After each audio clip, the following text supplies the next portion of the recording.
Yo, what's up, Your boy Domuto back with another video. Yes, sir. Today we're watching Carthu's Doja. What if Goku was sent to Beerus planet? You know what I'm saying? We're watching the full story. 54 minutes long. Okay, we're going to get into it. So make sure y'all get your popcorn, some drinks, snack, whatever, man. You know what I'm saying? Because it's going to be we're going to be here for a minute. So let's get into it, though. You know what I'm saying? I do love a good what if story. Man. So y'all let me know. The Saiyans have been recalled to planet Vegeta to be annihilated by Frieza. But Bardock can tell that something isn't right.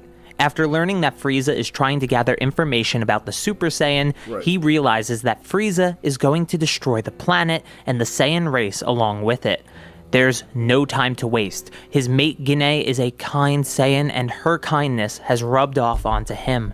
He has the urge to save a life. Just this once. Bardock wants to save his infant son, Kakarot. After convincing Guinea to send Kakarot away, Bardock steals a ship and has to pick a world suitable for sending a low-class warrior to. Together, they look through the charted worlds and find one that is restricted, but also has no notable power signatures, only wildlife. Perhaps this world is one that Frieza has no interest in, making it the perfect place to send their child. That does make sense. I ain't pausing that. With a solemn goodbye and the hope in their hearts that they can retrieve him after the dust settles, Kakarot is sent away, but Bardock and Guinea were wrong.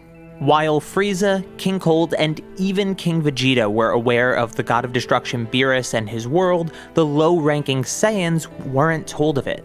This world was restricted not out of lack of interest, but because it was owned by the most frightening being in the universe, Beerus.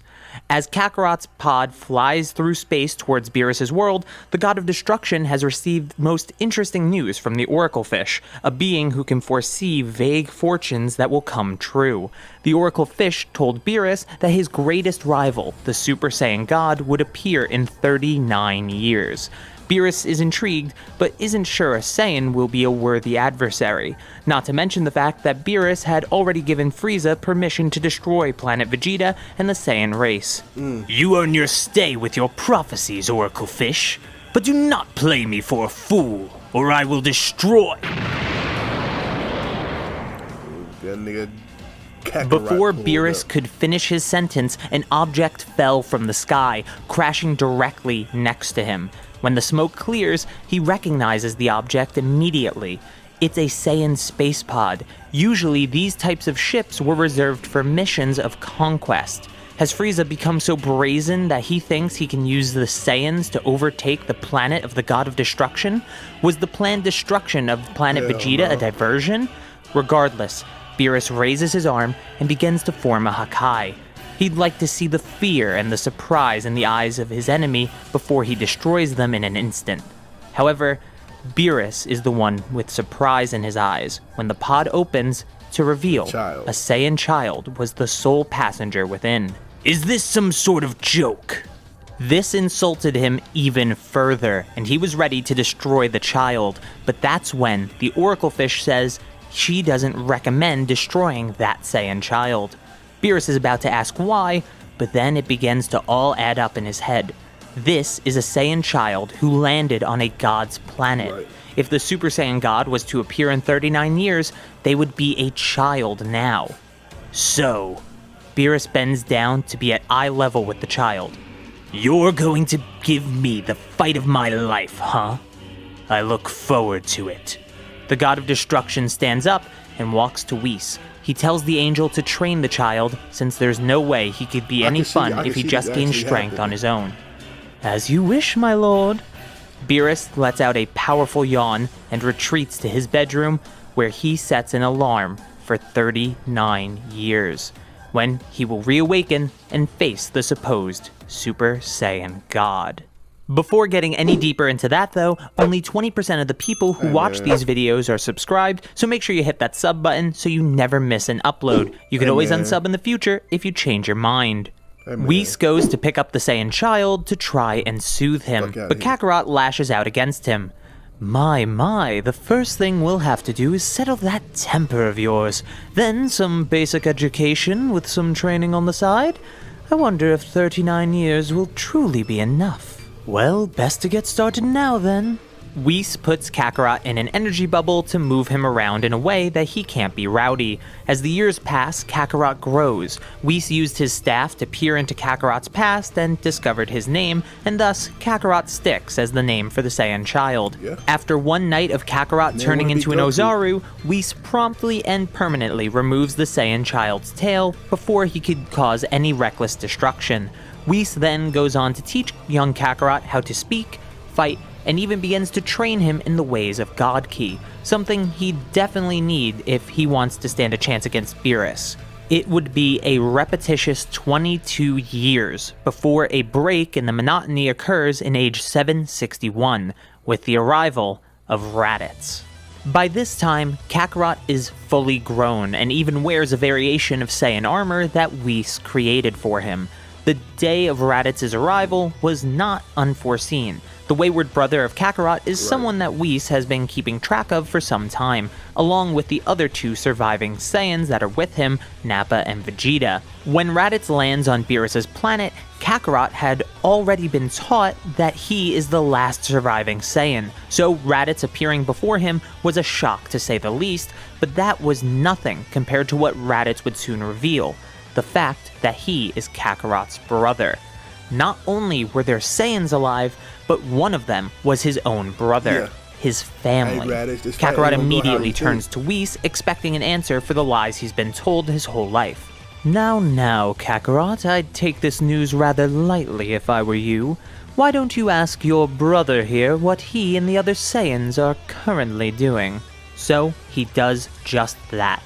And Raditz explains the conquering of worlds, the killing of innocents, and the death of children, all for the sake of conquest.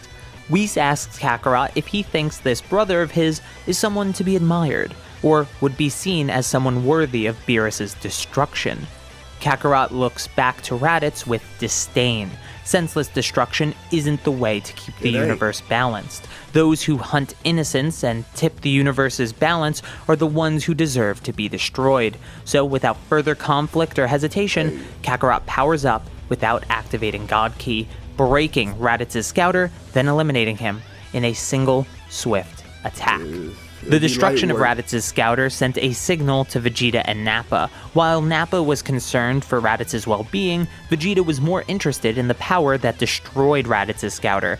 This must mean Kakarot wasn't as weak as they thought. Why was Vegeta's colorway like that, though, in Dragon Ball? That shit was weird. It was always weird to me. But still, to destroy Raditz's scouter, that would mean he was in his Ozaru form for certain.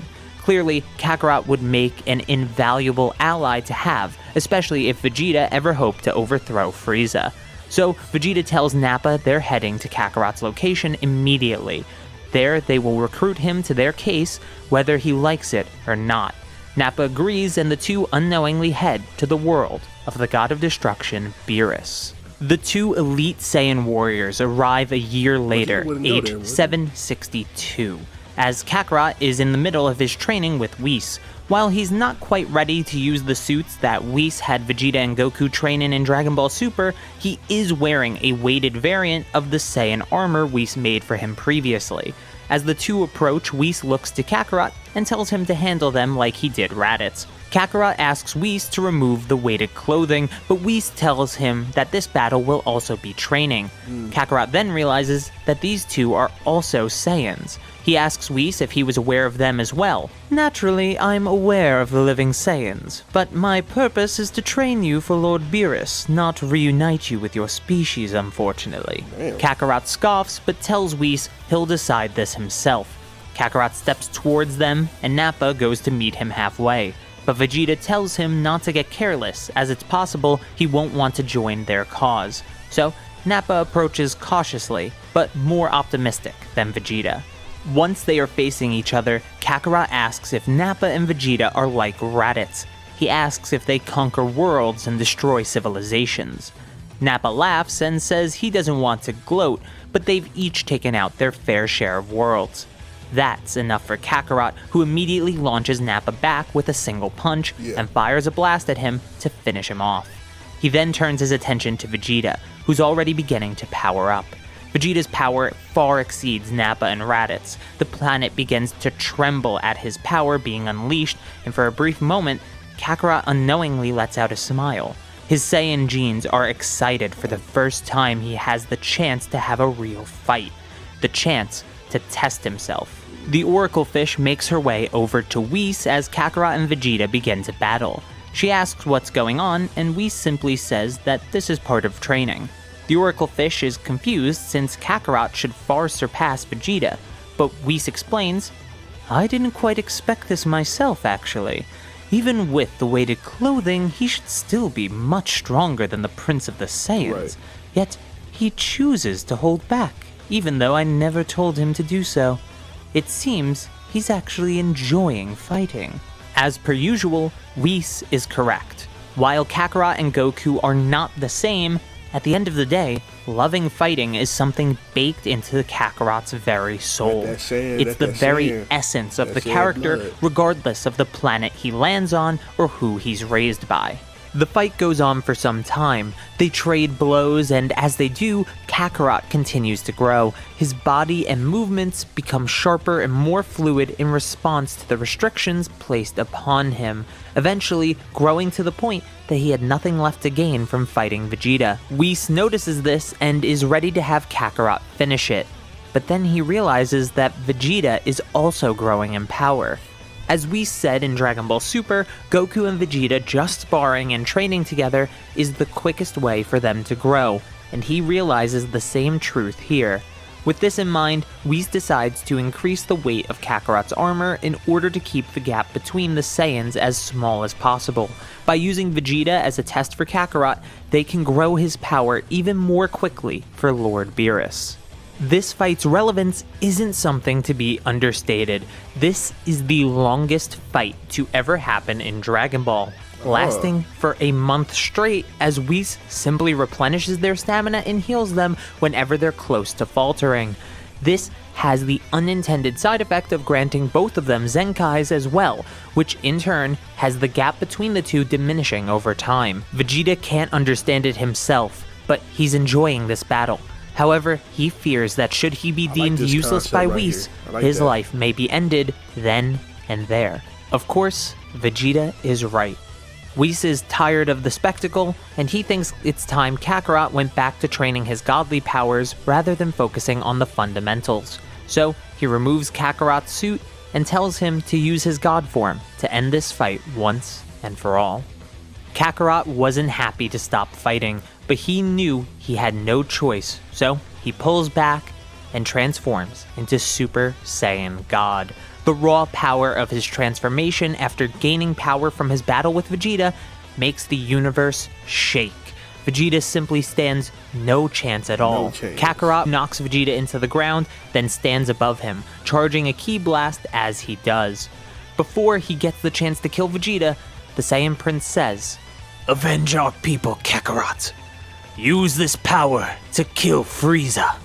With that said, Vegeta puts his guard down and accepts his fate. Death at the hands of the Super Saiyan God.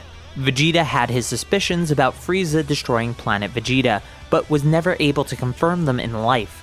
Regardless, the Saiyan Prince hopes to see the Emperor defeated for enslaving the Saiyans for so many years. Unfortunately, Kakarot doesn't know who or what Frieza is, and Whis refuses to tell him, saying that such things are irrelevant to Kakarot's true purpose, training. So, Kakarot returns to his daily life of training. With power to spare, he focuses on growing his god powers with Whis' ultimate goal for the Saiyan being the perfection of Ultra Instinct, something even Beerus couldn't achieve. From here, 16 years would pass until the fated day arrives. An explosion goes off in Beerus' palace, and the god is awoken to find out if the prophecy is true. Has his greatest rival truly come to face him? Beerus sizes up Kakarot and says he's definitely improved, but isn't sure if it's worth the wait. Being the strongest Saiyan in history doesn't really mean anything, since all the Saiyans are weak compared to Beerus to begin with. Before their bout, Beerus looks... Now I got questions. What's going on Earth at this time? Okay, we can say that, of course, Frieza never comes to Earth. The Saiyans never come to Earth. And then, we can assume that the humans are dead because of King Piccolo, right? Let's say if the humans could, Krillin and Yamcha and all them was able to beat King Piccolo somehow, right? You got the androids. Well, damn, it wouldn't be no point of androids. Well, the red ribbon Auburn would probably took over because there was no Goku. Who is the savior of Earth? Who is the savior of Earth right now? Earth probably been taken over. I ain't gonna lie. Looks Kakarot dead in the eyes and says, I'm fighting with the intention to kill you. I suggest you do the same if you want to live. Kakarot was expecting this to be a friendly match, but it seems his expectations were wrong. Whis looks at Kakarot proudly and signals the two to begin fighting. Kakarot starts by transforming into Super Saiyan God, which impresses Beerus immediately, happy that something good came from Whis' training. The Saiyans I'd known could only turn into giant monkeys. I'd never guessed they could turn into gods. The two begin to exchange blows from here, and it seems like a fairly close fight. Beerus is clearly trying to win, and so is Kakarot, but both aren't showing everything that they have. Eventually, one punch from Kakarot connects perfectly against Beerus' face and sends the god flying back. That angers Beerus, who retaliates by utilizing what he knows of Ultra Instinct. He's not perfect at it, but he's able to dodge Kakarot's attacks from this point, eventually backing him into a corner where it seems like it's all over. Beerus charges a Hakai and says, You did better than I expected. This is truly a battle of gods. Unfortunately for you, I'm the only true god here. It seems like it's all over for Kakarot, but he lets out a smile and thanks Beerus for the fun. Faster than Beerus could even perceive, Kakarot was no longer in front of him. The Hakai in his hand fades away as he stumbles backwards, only to bump into Kakarot, who is now in Ultra Instinct and in the uniform of the God of Destruction. Beerus looks to Whis, who shrugs, though he knew that the clothes were hidden underneath the armor. From the beginning, Whis knew this battle would decide who would be the God of Destruction for Universe 7. The Angel had gone as far as to inform the Grand Priest so the Supreme Kai may be delinked from Beerus, lest they want to wait for a new Supreme Kai to be appointed. So, without any further contention, Kakarot eliminates Beerus. While he had fun fighting him, his ego and his cowardice were both things that would cause the universe more harm than good. Someone needed to succeed him, and Kakarot was the only one who could. With Beerus dead, Kakarot is officially the God of Destruction for Universe 7. Once again, it seems as though Whis knew this was going to happen, but Kakarot agreed with the Angel, so he doesn't get upset with him for scheming. As the new God of Destruction, Kakarot has to maintain his God Ki at all times, so he's in a perpetual state of Super Saiyan God, never reverting to base form for any reason. That's cool as hell. Over hell. time, this becomes incredibly easy, to the point that Kakarot isn't even sure if he remembers how to enter base form anymore. Think of this as a more extreme version of what Goku did with Super Saiyan in the Cell Saga. With his god form maintained and his position established, Kakarot begins to plan how to improve the universe, something Whis had instilled in him while educating him. You see, angels are guides to the universes. They are supposed to push everything in the right direction without directly interfering. Whis was presented a golden opportunity with Kakarot, the chance to raise a god of destruction from scratch. So Kakarot, along with Whis, begin to improve Universe 7, and they start with a visit to Supreme Kai, something Beerus hated doing. Once they arrive in the realm of the Kaioshin, Kakarot introduces himself to Shin, and they begin to discuss the state of the universe. Shin first explains that the most notable threat to the universe is Frieza, someone the Kai could admittedly defeat on his own, but isn't supposed to due to being a god of creation, not destruction. This name immediately sends Kakarot's mind back in time to the final moments before he killed Vegeta. This was the Saiyan Prince's final request, so he was even more inclined to eliminate the self-proclaimed Emperor of the Universe. Supreme Kai follows up by saying while Frieza is the most notable threat, there is a presence lurking in the shadows. Babidi is trying to revive the primal terror of the universe, Majin Buu. After those two are handled, the next step would be repairing the destruction, though that would take a lot of time to do. Kakarot understands and says he'll get started right away, having Whis bring him directly to Frieza's ship. Once he's on board, Kakarot can tell that something feels off, like he's being watched, but also like the ship is more than just the ship. He decides not to worry about it and begins to make his way deeper into the ship, eliminating any soldier that dares step in his path. Kakarot eventually ends up at the head of the ship, where he's confronted by Frieza. The Emperor looks at him with confusion. While the outfit was that of Beerus's, the person wearing it clearly wasn't the previous god of destruction. After making such an entrance, I apologize if I don't seem in the mood for hospitality. So please, tell me who you are before I end your life. Kakarot introduces himself as the new god of destruction, the Saiyan that defeated Beerus. This shocked Frieza even further. Not only was Beerus defeated, he was defeated by a Saiyan. Kakarot asks Frieza if he knows who Vegeta was. Depends which one you mean. There were 4 of them after all, though I only had the displeasure of knowing 2. The Vegeta I knew was a terrible person who did unforgivable things. Frieza likes where this assessment is going. However, he had pride in who he was. Pride you crushed with your rule. In his final moments, he had one request. Frieza now sees where this is going and transforms into his final form, and he flies at Kakarot at full speed, who dodges the sneak attack and grabs Frieza by the tail. He tells the Emperor that his lack of pride is pitiful, and begins to use his other hand to punch Frieza rapidly, with no signs of stopping until he suddenly does. Frieza is incredibly injured, and Kakarot tells him that was one punch for every Saiyan Frieza killed on planet Vegeta that day. Kakarot drops the Emperor on the ground and charges a blast to finish him off immediately.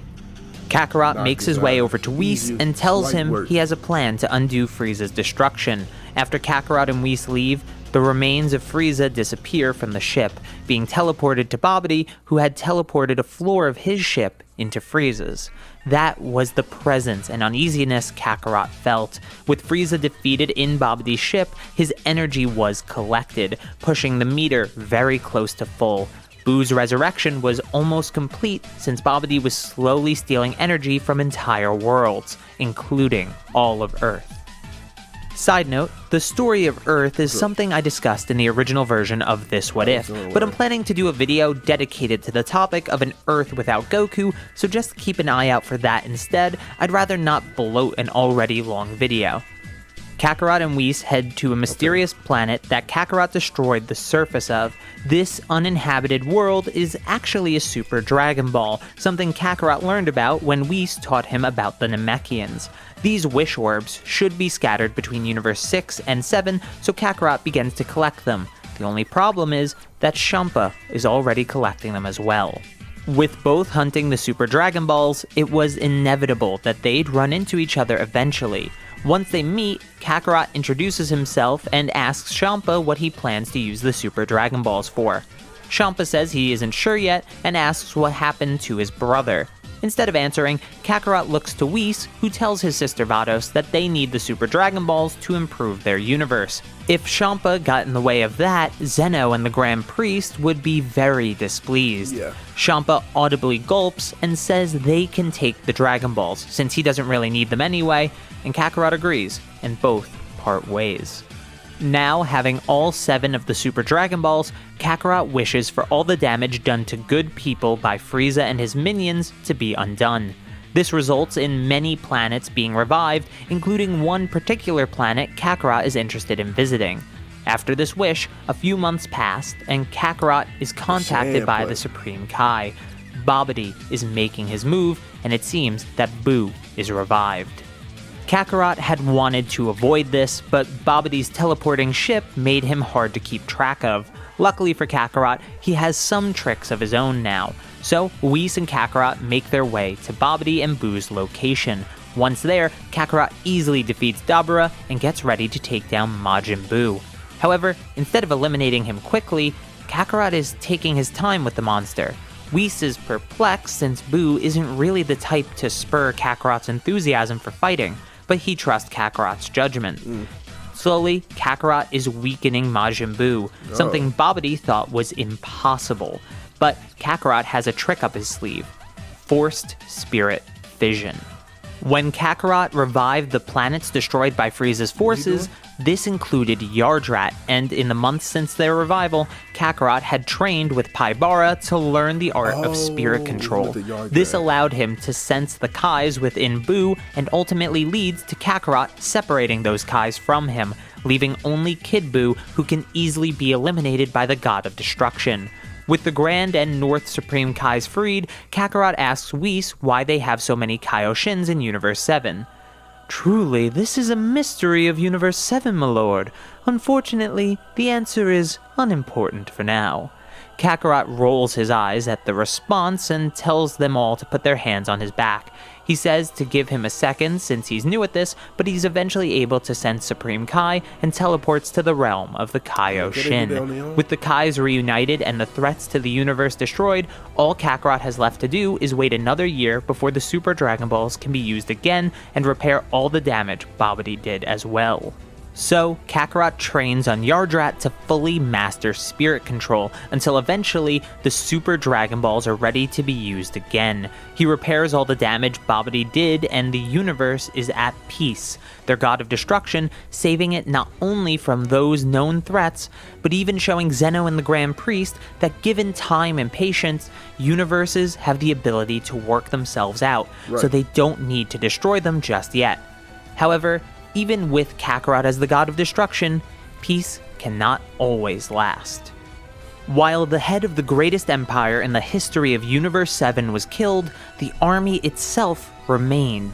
It was tattered and scrambled, but they still existed. All they needed was someone to look to in order to reform.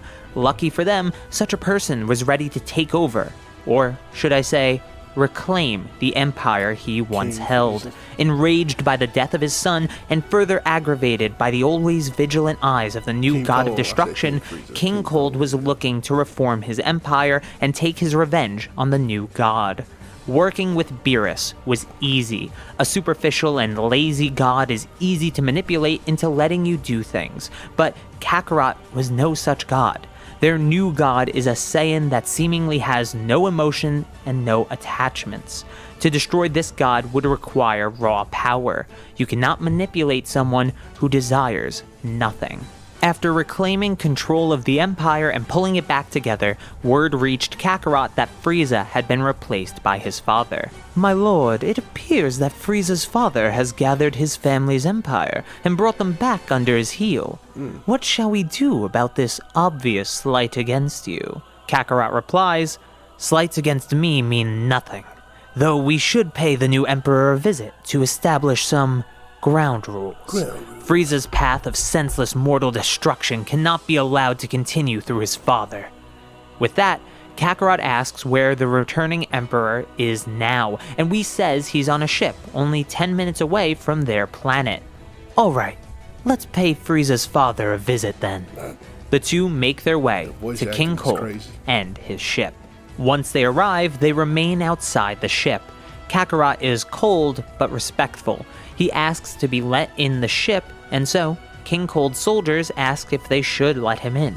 The king's face turns into a snarl, but he shakes it off and tells his men to let them in. The two enter the cockpit of the ship and both bow to King Cold. To think a god would bow before me. Beerus would never do such a thing during his time. Kakarot raises his head and says that he hopes they can work together in a way that betters the universe. King Cold puts on a smile and replies that he is currently revitalizing all the planets in his empire to give them better people and better quality of life. He wishes to see the universe prosper and is sorry that his son did not uphold that mission as he intended for him to do. Kakarot is clearly skeptical, but he has no evidence to do anything to King Cold. He could only hope that his instincts are wrong. Just to make sure that King Cold kept his word, he asks Whis to keep an eye on him. However, Whis suggested a better idea. Perhaps someone from the Galactic Patrol could monitor King Cold and his army for us. I believe their top agent Meris would be a great fit for the job. Kakarot considers this for a moment, but ultimately agrees to meet with Meris at least and ask him to watch over King Cold's army and their actions. Right. They arrive at the Galactic Patrol headquarters and find Meris quickly. All of the other patrolmen are in shock that the God of Destruction actually exists, but Meris seems unfazed by this information. Meris, it's been quite a while since I've seen you. Kakarot looks to Whis with an annoyed look. You didn't tell me he was an angel. Meris asks Kakarot to remain quiet as he's simply an angel in training and observing this universe to learn, so that's not information that's publicly known. Kakarot brushes him off with a quick apology and asks Whis why he wants Meris to watch King Cold for them. Whis replies that performing tasks ordered by the God of Destruction would be great training for this soon-to-be angel, as that is part of an angel's responsibilities. Kakarot thinks about it and ultimately agrees to let Meris help them monitor the new Galactic Emperor. With the order given, Meris heads off to monitor the area around King Cold, and Kakarot flies back to his own planet with Whis. Time passes before anything of note happens, but finally, Meris contacts Whis via his staff to inform him that King Cold has been helping to restore not only planets that are inhabited by... Make sure you like, comment, and subscribe on this video, man. This video long as fuck, but it's good. So, like, comment, and subscribe. By his people, but he's also terraforming worlds to make them more inhabitable going forward. Kakarot lets out an annoyed sigh, not because he has any issue with what King Cold is doing, but is instead annoyed that the Kaioshin hasn't already done something similar in order to raise their mortal level. Glad that his instincts weren't correct, Kakarot returns to his daily life of training, discussing potential plans for the universe with Whis, and resting. Things seemed almost too perfect to be true, and they were. King Cold was terraforming worlds and keeping true to his promise to increase the quality of life for the members of his empire. But this was a guise. His good deeds were actually hiding his true intentions, hunting for powerful warriors that could potentially bolster his army and allow him to attack the god that took away his son. On the quest to find fighters, his army came across an inhospitable planet that only seemed to be home to monsters, a world called Vampa. Much like Chilai and Lemo did in Dragon Ball Super Broly, King Cold's scouts would not only find Broly and Paragus, they would also notice the incredible and unrestrained power of Broly. Word quickly reaches King Cold of the two Saiyan survivors, and that one has a power beyond comprehension. The king quickly has them brought to his ship so he may inform them of the plans that will soon unfold. As they are brought on King Cold's ship, Meris notices that these two Saiyans are new, and it was unlike King Cold to have any guests at all. Using his staff, he decided to spy on the conversation taking place in case it was pertinent to the God of Destruction, Kakarot. King Cold opens by telling the two Saiyans the fate of planet Vegeta and how they are two of the three remaining Saiyans in the universe. Paragus' quest for vengeance hadn't been swayed over the years, and so he asked if King Vegeta was still alive. The looming tyrant simply shook his head and informed Paragus that not only had King Vegeta died long ago, but his son had died at the hands of the third living Saiyan. This third Saiyan was a problem for the Empire, and so he beseeched Paragus to help him eradicate such a nuisance with the help of his son. Of course, should Paragus refuse the offer, he can return to planet Vampa at once with no terraforming done to the planet. The elderly Saiyan realizes he has no choice in the matter, so he agrees to help King Cold in his fight against Kakarot. Broly, throughout this whole conversation, remains quiet, not showing any interest in what's being discussed. King Cold looks at Broly and asks, "Has this boy ever had a real fight before?" Paragus replies no, and so King Cold said that Broly would train alongside the king himself. He would need knowledge in order to fight appropriately. "I figure 2 months should suffice. Then we will pay our Saiyan friend a visit." Beerus was glad that he had listened in and reported back to Kakarot that King Cold had planned to betray him the whole time. He was preparing a warrior to fight him as they spoke. "What shall we do, my lord? Should I make preparations for immediate departure?" Kakarot thought about it and replied that no, they'd wait the 2 months that King Cold wants. But he told Beerus to go to the Galactic King and tell him to prepare his forces for an overtaking of the Cold Army. "No matter how hard I try to train you to be different, your Saiyan blood always boils when a challenge is put in front of you." Kakarot smirks and goes back to his training. 2 months would be over before you know it, and so would come the fated battle. Finally, 2 months had passed. Beerus helped the Galactic King organize his army, and he returned to watching King Cold in case of any preemptive strikes. By using his angel powers rather than hiding as a galactic patrolman, Beerus was in no need of ships or communicators at this time, and so he'd been out of touch with the patrol for months. But this was something he had to do. Beerus informs Kakarot and Whis that King Cold and his men were on the move towards Kakarot's planet. After that, Beerus returns to the Galactic Patrol headquarters. All that was left to do was to wait for them to arrive on his doorstep.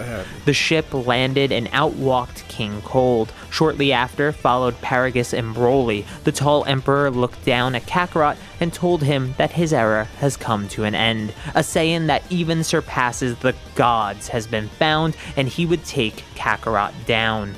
Despite him going on this grand speech, Kakarot's eyes locked with Broly's. The god of destruction walked towards the powerful Saiyan and eyed him up. No. Kakarot's only word to Broly was one of disapproval. He had no interest in fighting and destroying a mortal with potential, someone different than those ordering him. Before the word no even hit Broly's ears, Kakarot had blindsided him and knocked him out. King Cold and Paragus were in utter disbelief. The power of this god was beyond anything they could even comprehend. "Don't worry, I only knocked him out. You two won't be so lucky." Paragus trembled and fell backward while King Cold launched forward with an attack at Kakarot. His disappointment is immeasurable. With a single Hakai, he destroys both King Cold and Paragus, but leaves Broly alive. "Have you taken a liking to that one, my lord?" Kakarot shakes his head. He can tell the mortals with potential to benefit the universe from those who don't have such potential. Kakarot tells Whis to alter Broly's memories of today. Have him remember that his father and King Cold abandoned him. They can't have another mortal in search of revenge on the gods. Then he tells Whis to get in touch with Beerus and the Galactic Patrol. They'll have a new recruit soon for Beerus to train. However, before he could contact Beerus contacts Whis. He informs Kakarot that Moro, a great evil that threatened the gods 10 million years ago, was free once again. Oh shit. You see, the Galactic Patrol, in their infinite incompetence, had all their forces join the Galactic King for the takeover of Cold's army. This means at some point in the 2 months before King Cold attacked, Moro had escaped and started wreaking havoc on the universe. Over the staff, Beerus asks his older brother what they should do about this, and Whis simply replies, "You know our angel laws, Beerus. We are unable to interfere or pick sides in such affairs. We must simply advise and go along with the plan of our god of destruction." Whis looks over to Kakarot as he says this. The God of Destruction was thinking how to handle the situation. Clearly, a World Eater could easily undo all the mortal growth and prosperity that Universe 7 had achieved in his time as God of Destruction, so action must be swift. Kakarot asks Whis to locate Moro with his staff. They are going to pay the ancient evil a visit. Beerus tries to stop Kakarot from acting hastily, but Whis ends communication with him before he has the chance to say anything more about Moro. Quickly, Whis locates Moro, and they can see that he's already consumed multiple planets, some of which were already inhabited. Kakarot was ready to pursue the Planet Eater, but before he could, Whis receives an urgent communication. But this wasn't from Beerus. This person calling is the great Kaioshin. As the only person to ever face down Moro, the Grand Supreme Kai was someone to advise the God of Destruction that freed him from Buu. Should Moro have his full magic powers back, he would use trickery to not only avoid being destroyed, but also absorb the power of Kakarot, making Moro practically unbeatable if he achieves that. They would need a strategy to stop this threat. Meanwhile, Moro was eating planet after planet. He was refueling his power, and in search of a method to unlock his still restricted magic, he came across a planet called Namek. This, of course, is the original home of the Namekians, since Namek was never destroyed by Frieza in this timeline. Upon arrival, Moro did what he has done to every planet so far, taken one of the beings living there and reading their mind. Mind reading is a basic magic skill that even Babidi could use. Moro was superior to Babidi in every single way, so this is a small feat for him to perform even when his power is restricted. Now, Moro knows not only that the Dragon Balls can grant him wishes, but also knows how to activate them. To start, he eats away at the people of Namek, knocking them out before they could even put up a fight. Next, he collects the Dragon Balls by flying around the planet quickly. Third, he uses the Namekian language he learned from the mind he read to speak his wish into existence. In this story, he'd have no need to release the prisoners of the Galactic Patrol. No one was pursuing him, and he was already in decent physical condition since he was able to eat planets before he made his way to Namek. Moro's second wish is simply to have an incredibly fast ship, and for his third, a guide of every planet that Porunga can find. Just like Shenron, Porunga can't chart the entire universe, but he is able to get a good amount of his galaxy. After this, Moro finishes eating Namek and is ready to face anyone that dare stand in his way. Over on Kakarot's planet, the Grand Supreme Kai has come to strategize a way for them to defeat Moro. Supreme Kai Shin was left in the realm of the Kaioshin with Kibito and South Supreme Kai to protect him because his death would mean the death of Kakarot as well, who is crucial for the defeat of Moro. Kakarot emphasized that his power should be more than enough to beat Moro regardless of his magic, but the Grand Supreme Kai disagrees entirely, being scared that any attack could result in Moro cultivating greater power. They needed to seal Moro's magic away before it could be used against them.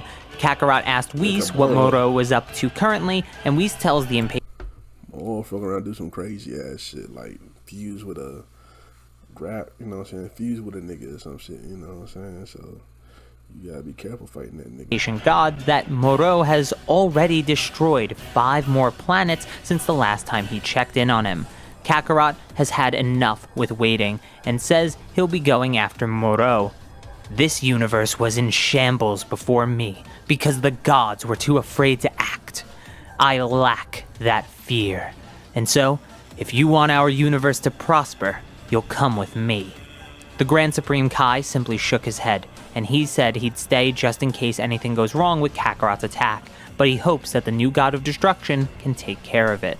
My lord, Moro has just arrived on another planet. Shall we meet him there before he can devour its power? Kakarot nods and the two go off to face the ancient evil. Once they arrive, the planet is already unstable, torn asunder by Moro's vicious magic. Kakarot flies to Moro, and before the Planet Eater can even speak, he punches him as hard as he possibly can. However, Moro was able to take the hit. That attire looks godly. Are you perhaps a friend of the great Lord of Lords? Kakarot doesn't answer the question and instead tries to power up, but he can't do it. His strength is fading. What's wrong? Did you not know I could absorb your power? Kakarot looks to Whis, and Whis flies over. The angel instantly heals Kakarot back to full power, and he powers up and goes back into the fight. Initially, Kakarot planned to use Force Spirit Fission to steal energy back from Moro, but it seems like that would take too long. The energy he's absorbing from Kakarot is just too great to overcome with Force Spirit Fission alone. As Kakarot flies in, he's even stronger due to him getting one of the few Zenkai boosts of his life. When his punch connects this time, Moro is sent flying. He didn't have a chance to eat Kakarot's energy yet, so he hasn't powered up at all. Despite the punch being effective, it wasn't remotely enough to stop Moro, and Kakarot's energy began to fall once again to Moro's magic. It was a vicious cycle of healing, then landing one hit, and then being drained again. It wasn't dealing enough damage to stop Moro entirely, but it was stopping him from consuming the energy he had taken.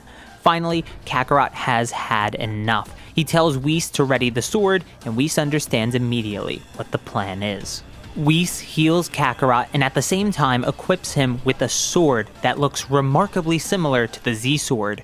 It would take Moro a little time to consume all the energy he gathered, so Kakarot used that extra second to activate Ultra Instinct, but only for a brief moment. He blitzes past Moro, slicing him as he does. Moro laughs that Kakarot thought a primitive weapon could stop him, but as he laughs, he is pulled into the blade and sealed for good. You see, Beerus sealed Elder Kai in the Z-Sword tens of millions of years ago. He also said that he could use a sealing technique on Immortal Zamasu as well, meaning that this isn't a one-off technique and is something in the God of Destruction's arsenal. Kakarot has also learned the sealing technique when training with Whis, and for the first time in his tenure as God of Destruction, he's needed to use it. The God of Destruction turns around and walks to Whis. He throws the sword to the angel and says to take care of that when they get back. They fly back to Kakarot's planet and inform the Great Lord of Lords that Moro has been defeated. The Great Lord of Lords apologizes for doubting Kakarot's abilities, but Kakarot tells him to think nothing of it. He asks the Kai to work with the other Kais to reconstruct the universe the way it was before Moro escaped from prison, and to stop remaining so inactive in mortal activity. The Great Lord of Lords agrees, bows, and returns to the realm of the Kaioshin. Kakarot asks Whis for the sword that holds Moro currently, and he stabs the sword into the massive tree that covers most of the planet. Forever, Moro would be on the planet of the God of Destruction. Should anyone try to unseal him, they would need to be an unheard of, overwhelming force. Beerus came to the planet to pick up Broly, who is still unconscious from his fight with Kakarot, enrolling the Saiyan into the Galactic Patrol and training him to be a benefit for the universe. Everything ends well for Universe 7, as well as the gods and mortals that inhabit it.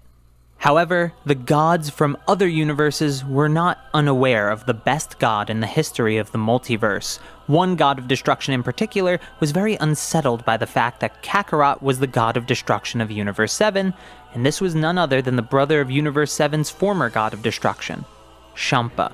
Champa had been hunting the Super Dragon Balls again, but was stuck when it came to finding the last one. Vados asked Champa what he wanted to do with the Dragon Balls, since he already told Kakarot that he didn't want the Super Dragon Balls. The God of Destruction had been extremely tight-lipped since he found out Beerus was killed by Kakarot. Since it doesn't seem like he'll find the last Super Dragon Ball anyway, he decides to tell Vados. He planned on using them to erase Kakarot from existence. Revenge for his fallen brother was all that was on his mind. In principle, such an action wasn't prohibited. The killing of a God of Destruction by another was fine so long as there was no actual fighting, but it was pointless to ponder what the consequences for such an action would be without appropriate means to perform them. Champa sighs and says that he has a backup plan, but it was the last resort. He tells Vados to ready her staff and to ready the Inter-Universal Cube. They're going on a trip to Universe 7. Meanwhile, the day was normal for Kakarot and Whis. They went through the motions of training, discussing the state of the universe and acting on anything that needed immediate attention. However, today's training was interrupted by a message from Whis' staff. It was none other than Beerus, who wanted to ask if he would be allowed to train Broly on the God of Destruction's world. They both had the day off from the Galactic Patrol, and they are unable to train seriously when confined to a ship. Whis looks to Kakarot, and the God of Destruction allows it. He feels that he could help Broly be a better Saiyan, and Whis could help Beerus be a better angel. So the two arrive on Kakarot's planet via ship as to avoid any suspicion. Kakarot is glad to see that all his plans have worked out. The universe was better than it had ever been. The Kaioshin was now actively participating in the flourishing of life throughout the universe and repairing the damage caused by Moro. With people like Broly on the Galactic Patrol, crime had already seen a decrease despite him only being there for a short time. Right. It seemed like nothing could ruin the foundation he has established in the universe. But then again, he didn't consider anything coming from another universe. As Beerus is training Broly, seemingly out of nowhere, Broly is attacked, but the attacker went unseen by the large Saiyan. However, Beerus, Whis, and Kakarot all saw what had happened. Someone skipped through time. Champa's backup plan for dealing with Kakarot was none other than the legendary assassin of Universe 6, Hit.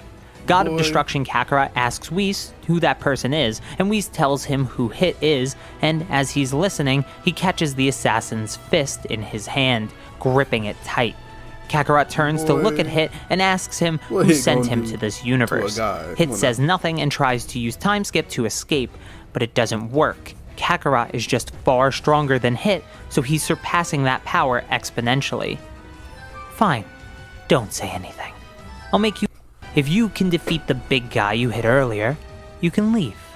But if you can't, I'll destroy you. Hit is sweating for the first time in his life. He'd never faced down a power so much greater than his own. Even Lord Champa seemed like nothing in comparison. With Broly, he at least feels like he has a chance to win and escape with his life, so he turns his attention to the hulking Saiyan. Kakarot nods to Beerus, who understands that he should coach Broly through this fight. Anything can be used as training if you try hard enough. My lord, shouldn't we try to find out who sent this assassin after you? Kakarot smiles at Whis, almost chuckling at what the angel said. Whis, you already know who sent him. He came from Universe 6, meaning he needed the cube that the gods and angels used to get here. I killed Champa's brother, my predecessor, so the motive is there too. It's really obvious when you consider it. Whis smiles as well. The god of destruction he had raised was not only powerful, but intelligent. He had done a good job with this one. As Broly and Hit continued to fight, both were getting stronger. Hit's time skip was improving rapidly to coincide with Broly's rapid power gain. The two were made to have this fight, as both were seeing the benefits of it. This worked even better than Kakarot thought, but it was about time Champa came out of hiding. Kakarot put his fingers on his head and teleported over to where he sensed Champa. I knew this Yardrat technique would be useful. Kakarot asks Champa what brings him to Universe 7. Surely his fellow god of destruction was chasing down Hit for stealing the cube, right? Champa's face contorted in rage as he looked at Kakarot. He wasn't hiding anything. Kakarot tells Champa to calm down. Even if they did fight and break the rules, there's no chance Champa could win, and Champa knows it. Instead of fighting, Kakarot would give Champa a gift, even better than revenge, as a gesture of goodwill between the universes. But first they should get their subordinates. It would be unfortunate for Hit if he somehow managed to kill Broly. Champa thought it over and agreed. However, if Kakarot's gift isn't up to Champa's expectations, he'd kill Broly himself. Kakarot agrees, willing to gamble Broly's life at Champa's discretion. The two fly over to stop the fight between Hit and Broly, a fight that resulted in both growing immensely in terms of power, but wearing both out in terms of stamina. Kakarot steps in and stops Hit by quickly knocking him out. Broly rubs the back of his neck. He vaguely remembers when Kakarot did that to him as well. Champa and Vados are shortly behind, and Vados asks Champa if there's any gift that would make up for how he feels. Champa says that the life of his brother is something more precious than anything in the multiverse, even if they didn't get along perfectly, so taking away Broly is the only thing that could possibly appease him. Kakarot hands it over to Vados, who puts the assassin in the cube. Kakarot then looks to Whis and tells him to stay here with Broly and Beerus. He'll be going to that place. Whis nods at the God of Destruction and wishes him a safe trip. Then, Kakarot turns his attention towards Vados and Champa. Without a word, Kakarot makes his way onto Champa's cube. He tells Champa that his gift waits for him in Universe 6, but they have to make a stop along the way. Champa joins Kakarot in the cube, and Vados begins to pilot it away. On the way off of Kakarot's world, she asks where they're going. Kakarot says they have to stop at the nameless planet in neutral space between Universe 6 and 7. Once there, Kakarot reveals that he knew of Champa entering Universe 7 in search of the Super Dragon Balls again. Whis made sure to inform him after all. So Kakarot also decided to find one and keep it away from Champa. Luckily, Champa never thought to check neutral space between universes, so the secret kept itself. But to get Champa's gift, he'd need to use all 7. Kakarot asks Vados if she'd be kind enough to take this Super Dragon Ball with them to Universe 6, and she obliges reluctantly. Once they reach Champa's planet, they gather the orbs together, and Champa tries to exclaim his wish immediately, but Kakarot just shakes his head. Despite him trying to collect the Super Dragon Balls, Champa clearly has no idea how to use them. Kakarot calls forth the Dragon of the Gods, a spectacle that caught Champa off guard, and in the language of the gods, Kakarot makes his wish. But since he was caught up in the moment, Champa couldn't hear what he said. Kakarot smirks and says that Champa should be satisfied with his gift. He then asks Vados to return him to Universe 7, but Champa doesn't see anything, and he wasn't handed a present, so he quickly goes to stop Kakarot from leaving. However, a hand on his shoulder stops him before he can move. He turns around to see who would dare hold back a God of Destruction, only to see his brother behind him. Beerus is alive once again. You know what I'm saying? That Saiyan was my own fault. He deserves to have replaced me. This calm nature wasn't like Beerus. For the first time in his life, Champa can see his brother Beerus is showing respect towards another God of Destruction. Hey Kakarot, don't think this makes us even. Now that I'm alive and immortal, I'm going to fight you again one day. Kakarot simply waves back as he walks away, satisfied with how the situation turned out. Kakarot returns to his life as a God of Destruction and back to his routine. Life was good once again in Universe 7. Just a reminder, only 20% of the people... Damn, that's a great story, man. Hold on, there's another part? Damn. A bonus part. Alright, might check that out. It depends how this video do. Wow, that was a long ass video. Oh shit, that's probably the longest I watched this on this channel so far. Maybe, I don't know. But it was interesting. Hold on, let me get this off the screen. Yeah, so that's a good what if, cause you know what I'm saying, Goku, if you landed on Beerus planet, I can see things going out that way. Earth would probably be in shambles if Goku landed on Beerus planet. I can see all the, you know what I'm saying, all how everything can turn out to be like that. And it was a great story, very entertaining. Shout out to Carthu's Doja. Hopefully I'm saying the name right. And you know what I'm saying, if you like my reaction, make sure you like, comment, and subscribe, and I'll catch y'all next time. Peace.